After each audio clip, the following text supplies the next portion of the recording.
रो रो के बोल रहा था, मौला हमारा क्या गुनाह है कि हमारी ये हालत हो गई है, हमें बचा मेरे मौला, बचा मेरे मौला, पाकिस्तान को बचा दे मेरे मौला। कि अमेरिका कहाँ है, क्यों नहीं इंटरवीन कर रहा, सऊदी अरेबिया कहाँ है, क्यों नहीं हिट कर रहा। इनकी हालत पतली हो गई है, लेकिन कुत्ते की दुम है, स्टील की ट्यूब में भी डालो 10 साल बाद निकालो तो टेढ़ी निकलती है, ठीक है। और आसिम मुनीर साहब तो जानते हैं कि अगर एविडेंट हो गया कि मैं पिट गया हूं, मैंने पाकिस्तान को पिटवा दिया है। आसिम मुनीर की बेवकूफी ने पाकिस्तान की एयरफोर्स को पिटवा दिया है। आसिम मुनीर तो विस्की पीता रहता है, जैसे कि याया खान पीता था। जब पाकिस्तान सरेंडर कर रहा था वो कह रहा था मैं मार डालूंगा, मैं ये करूंगा, मैं ऑपरेशन चंगेज खान लॉन्च करूंगा। दारू पी के अय्याश मरा दिया अपने मुल्क को। अब ये दूसरे विस्की पीने वाले आ गए हैं। आसिम मुनीर साहब जाने वाले हैं, चंद दिनों के मेहमान है। आप विस्की पी लो जितनी पीनी है सरकार की, फिर अपने पैसे से पीनी पड़ेगी। हम सब जानते हैं कि पाकिस्तान हम सब जानते हैं कि जो पिछले 4 दिनों से काइनेटिक कॉन्फ्लिक्ट चल रहा है, इसके चलते हमने पाकिस्तान के 9 टेररिस्ट बेसिस के पर खच्चे उड़ा दिए हैं। पाकिस्तान ने जवाब दिया, पहला दिन पूरे वेस्टर्न थिएटर बॉर्डर में कश्मीर से लेके कच्छ तक उसने जो है अपने ड्रोन हमले किए, 300-400 ड्रोन से, और सब विफल कर दिए गए। अगले दिन लॉइटरिंग ड्रोन्स लेके आया, सब विफल कर दिया गया। और तीसरे दिन उसने मिसाइल्स और जो एयर लॉन्च क्रूज मिसाइल्स उनसे हमला किया, फतेह 1 फतेह 2 अब्दाली वगैरह। सारे के सारों के जो कारकसेस हैं, जो उनकी लाशें हैं इन मिसाइल्स की, वो सारे भारतवर्ष में वेस्टर्न थिएटर में पड़ी हुई हैं और बच्चे खेल रहे हैं उनके साथ। उनको बोलना चाहिए कि ना खेलें। हमने जवाब में 11 पाकिस्तान के मेजर एयर बेसिस का धुआं उड़ा दिया। सरगोदा में जो है बड़ा जबरदस्त हमला हुआ है, रावलपिंडी में बड़ा जबरदस्त हमला हुआ है, और रहीम यार खान वगैरह नॉर्थ से साउथ हमने 11 एयर बेस हिला के रख दिए हैं, झिंझोड़ के रख दिए हैं, ठीक है। 4 रेडार स्टेशन जो हैं वो शूट डाउन हो गए हैं, 4 रेडार स्टेशन शूट डाउन हो गए हैं, ब्लास्ट हो गए हैं मतलब, ठीक है। और पाकिस्तान के कोई 8 JF-17, ये ओपन सोर्सेज से मैं बता रहा हूँ, 7 से 8 JF-17 फाइटर, एक F-16, एक आपका J-10C और एक एवैक, ये उड़ा दिया गया है आसमान से, ठीक है। फिर पाकिस्तान, एक बड़ी इंटरेस्टिंग खबर आई है, पुष्टि नहीं हुई है अभी तक, अटकलें लगाई जा रही हैं कि हमारे जो मिसाइल ने सरगोदा में हिट किया था, इतना बड़ा फ्लैश हुआ था, हम भी सोच रहे थे ये हुआ क्या है, कुछ ऑर्डिनेंस गई है, लेकिन इतनी बड़ी जबरदस्त ऑर्डिनेंस लगती है। तो एक अटकल लगाई जा रही है कि उनकी वहां पे टनल थी जहां उन्होंने 7 न्यूक्लियर वॉरहेड स्टोर किए हुए थे। इसी वॉरहेड में क्या होता है कि यूरेनियम के 2 मासेस होते हैं और चारों तरफ एमिनेशन का रिंग, वो एक्सप्लोजिव का रिंग होता है। जब उसको चलाना होता है तो एक्सप्लोजिव रिंग फायर किया जाता है और वो इस तरह इम्प्लोड करता है और दोनों मास मिलाते हैं तो क्रिटिकल मास बन जाता है, राइट। बहुत जरूरी है जो मैं कह रहा हूँ, क्रिटिकल मास बन जाता है, ठीक है। और क्रिटिकल मास फटने से, बनने से न्यूक्लियर एक्सप्लोजन होता है। जब वो नहीं फायर किया होता है, ऐसे पड़ा होता है, तो उससे एक कुक ऑफ हो जाता है, उससे बड़ा जबरदस्त एक्सप्लोजन होता है जिसमें वो सारा जो यूरेनियम जो अलग अलग है वो फट जाता है और उसका जो जैसा वो फ्लैश निकला था वो निकला, वो ऐसा निकलता है। इसका मतलब अगर ये सच है, अगर ये सच है, तो इसका मतलब कि पाकिस्तान के जो 7 थे वहां पे उस टनल में स्टोर्ड न्यूक्लियर हथियार, 5 से 6 तो गए, और वहां रेडियो एक्टिविटी फैल गई है, वहां तो आसपास जाना मुश्किल होगा, वो टनल तो बंद, कंक्रीट लगा के सील करनी पड़ेगी। ऐसा ही एक अटैक चगाई में हुआ था, वहां भी लगता है इनकी, वेदर इंटेंडेड और अनइंटेंडेड, इनका न्यूक्लियर वॉरहेड्स हिट हुए हैं। तभी तो ये दौड़े गए थे जेडी अपना पाक अमेरिका के जो फॉरेन सेक्रेटरी हैं, स्टेट सेक्रेटरी ऑफ स्टेट जो हैं, उनके पास दौड़े, मार्को रूबियो के पास दौड़े दौड़े गए कि बचाओ मेरे आका, पाँव लागी बोलिए डोनाल्ड ट्रंप साहब को कि हमारी निजात कराएं, हमें बचाएं, हमें छुड़वाएं। देखिए पाकिस्तान में एक वो जो उनके मेजर साहब थे जो कि मेंबर ऑफ पार्लियामेंट हैं, उनका नाम मैं आपको बताता हूँ।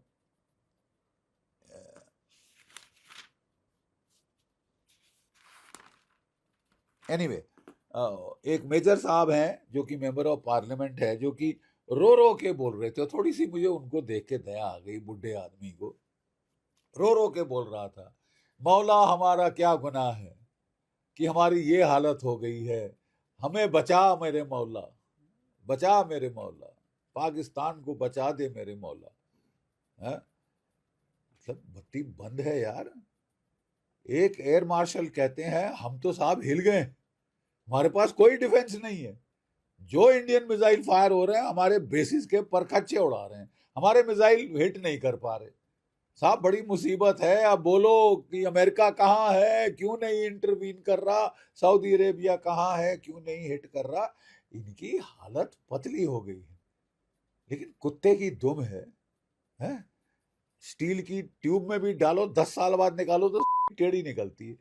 ठीक है।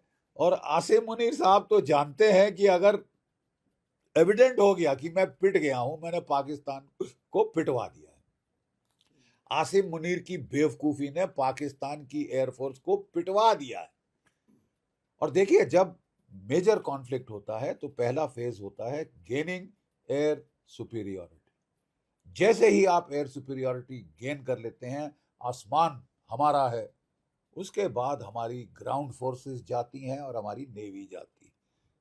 1971 में भी ठीक यही हुआ था। 1971 एग्जैक्टली ये आया था। एयर सुप्रीमसी, एयर सुपीरियोरिटी नहीं, एयर सुप्रीमसी हासिल करी थी बांग्लादेश के ऊपर, और फिर बम्पर टू बम्पर हमारे कॉलम चले थे। रिजल्ट सारी दुनिया को मालूम है, 13 दिन में पाकिस्तान के 2 टुकड़े हो गए। सो अभी जो है पाकिस्तान हिल चुका है। लेकिन कल हमको बड़ी हैरत हुई थोड़ी सी कि पिट गए हो, दुनिया से जाके रो रहे हो, गिड़गिड़ा रहे हो कि मेरे को छुड़ा दे मेरे आका, मेरे को बचा दे मेरे आका, और फिर आदेश देते हैं कि इनके जो पीआर डिपार्टमेंट्स हैं वो यूट्यूब पे वीडियोस डालती हैं कि जश्न मना रहे हैं पाकिस्तान वाले लंदन में और कहाँ कहाँ की, हम जीत गए, हम जीत गए। ओहो तुम जीत गए? फिर तो मियाँ अभी और पड़ेगी तुमको, जब तक जरा असलियत का तुमको अंदाज ना हो जाए। ठीक है ना? अपने लोगों को घुंटी मत पिलाओ कि हम जीत गए, हम जीत गए। तुम पिटे हो और बुरी तरह से पिटे हो, इसमें दो राह नहीं। ठीक है। लोग तुमको ऑफ रैम्प देने के लिए ज्यादा तुम्हारे जख्मों में मिर्च नहीं लगाना चाहते, लेकिन इसका मतलब ये नहीं कि तुम दुनिया भर में डांस करना शुरू कर दो कि हम जीत गए, हम जीत गए। तो फिर असलियत, रियलिटी चेक आपको दे देना पड़ेगा। क्या हो रहा है पाकिस्तान में? आसिम मुनीर तो विस्की पीता रहता है, जैसे कि याया खान पीता था। जब पाकिस्तान सरेंडर कर रहा था वो कह रहा था मैं मार डालूंगा, मैं ये करूंगा, मैं ऑपरेशन चंगेज खान लॉन्च करूंगा, और मैं यहाँ हूंगा वहां हूंगा। दारू पी के अय्याश मरा दिया अपने मुल्क को। अब ये दूसरे विस्की पीने वाले आ गए हैं, है? ये जो आसिम मुनीर है ये दूसरा विस्की जनरल है, जनरल विस्की, चचा विस्की बोलते हैं इसको वहां पे। इसके ऊपर दबाव डाला किसने? पुराने जो आर्मी चीफ रिटायर्ड, कौन? राहिल शरीफ, जनरल बाजवा, और बहुत सारे पुराने रिटायर्ड डीजी जो कि डीजी आईएसआई हैं, फैज हमीद वगैरह वगैरह, अंजुम शंजुम, इन सारों ने दबाव डाला कि मियाँ मर गए हैं, मरा देगा, छोड़ दे, पाइप डाउन, सिमर डाउन, बैठ जा चुपचाप। ठीक है, बैठ जा चुपचाप। वो बोल रहे हैं। वो बंदा जानता है कि साहब सांप पकड़ लिया ना, ना छोड़ा जाता है ना हाथ हटाए तो पड़ेगी डंक। ये सांप पकड़ लिया है साहब, और वो भी दुम से, दुम से पकड़ा है सांप।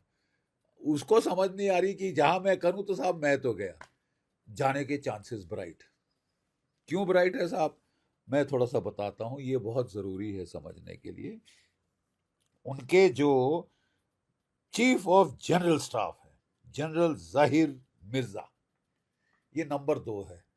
अगर ये जाता है ये आसिम मुनीर, तो वो चीफ बनेगा नेचुरली। उसको तो इच्छा है बड़ी प्रबल कि मैं चीफ बनूं, हट खाली कर बाजू हो, ठीक है।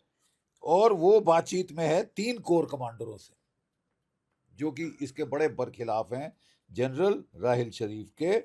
ये है मुल्तान का कोर कमांडर जनरल हसन हयात, जनरल हसन हयात, ये है मुल्तान का core commander. Core commander Lahore है लेफ्टिनेंट जनरल ऐमान सफदर, और कोर कमांडर रावलपिंडी है सैयद राजा, लेफ्टिनेंट जनरल सैयद राजा। ये सारे बहुत सख्त नाराज हैं मियां मुल्ला आसिम मुनीर से, मैड मुल्ला मुनीर से। ये जाएगा तो इन लोगों की चांस प्रमोशन का आता है, और इनकी वजह से अब देखिए हर कोर कमांडर के चमचे चांटे अपने होते हैं फौज में, मिडिल टायर में होते हैं। बहुत सारे फैज हमीद के चमचे थे जो भी चीफ बनने वाला था। चीफ की भी बड़ी तगड़ी पॉलिटिक्स होती है पाकिस्तान में, ठीक है। मुझे तो अंदेशा लग रहा है साहब कि आसिम मुनीर साहब जाने वाले हैं, चंद दिनों के मेहमान है। आप विस्की पी लो जितनी पीनी है सरकार की, फिर अपने पैसे से पीनी पड़ेगी। सर, इंडिया के एयर मार्शल ए के भारती ने कहा है कि हम पूरी तरह से, हमारी पूरी तैयारियां थी और इनका हर हमारा जो टारगेट था वो पूरी तरह से वो था। अगर इसी वो बिल्कुल सही फरमा रहे हैं। हमारी एयरफोर्स ने शानदार परफॉर्मेंस करी है, और मेरे हिसाब से तो हमारा अगला मार्शल ऑफ द एयरफोर्स होना चाहिए air chief marshal AP Singh. बहुत शानदार काम किया है, बेहतरीन काम किया है हमारी एयरफोर्स ने। और बाकी नेवी को भी मौका मिलता, वो बेचारे मौका ढूंढ रहे थे कि साहब हमारे भी हाथ खोले जाएं तो हम टूट के पड़ जाएं भूखे भेड़ियों जैसे इनके ऊपर। और कराची की तो ईंट से ईंट बजा देनी थी उन लोगों ने। अभी भी मुझे उम्मीद है, मैंने उम्मीद नहीं हारी हमारे नेवी के लिए, ठीक है। और वो बिल्कुल सही कह रहे थे कि भाई अगला सेट ऑफ टारगेट्स था, economic targets, strategic targets, energy targets, वो सब हमारे रडार पे थे कि तुम नहीं बाज आओ तो तुमको बता देंगे, ठीक है। अभी मैं आपको फलसफा इसका सब चीज जो है वो बताऊं। देखिए साहब, operation Sindoor is not over. अभी जैसे हम बात कर रहे हैं वहां पे प्राइम मिनिस्टर साहब के घर में मीटिंग हो रही है। लोक कल्याण मार्ग, 7 लोक कल्याण मार्ग में हमारे रक्षा मंत्री, NSA, chief of defence staff, तीनों सर्विस चीफ्स वहां बैठे हुए और बड़े ध्यान से बात की जा रही है। 12 बजे DGMO की बातचीत होगी, 12 बजे दोनों DGMO की बातचीत होगी, जहां हम बता देंगे देखिए साहब, कश्मीर की बकवास भूल जाओ, POK देना है तो चुपचाप से दे दो। जो भी टॉप टेररिस्ट जो अभी भी जिंदा है तुम्हारे पास, जिनको कभी इस बिल में कभी उस बिल में छुपाते फिर रहे हो, वो हमारे को हैंड ओवर कर दो, हैंड ओवर चुपचाप से, ठीक है। तो फिर बात हो सकती है, इससे ज्यादा बकवास मत करना, ठीक है। और any act of terror now, हमारा कैबिनेट सेक्रेटेरिएट का नोट इशू हो गया है, will be deemed an act of war.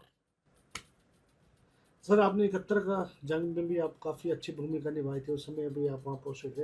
अब एक कांग्रेस की तरफ से आवाज़ उठने लगी है कि इंदिरा होना आसान नहीं, कुछ पोस्टर वार भी आने लगे हैं। यार थोड़ा मेरा परामर्श है, जल्दबाजी ना करें। Is the war over? Are you sure? Are you sure? बस मैं इतना कहूँगा। अभी DGMO की मीटिंग में क्या इंडस वाटर ट्रीटी को लेके क्या कुछ सामने आ सकता है? हो सकता है क्यों बोले भाई इसका ये एबेंस में है, इसको वापस ले लो।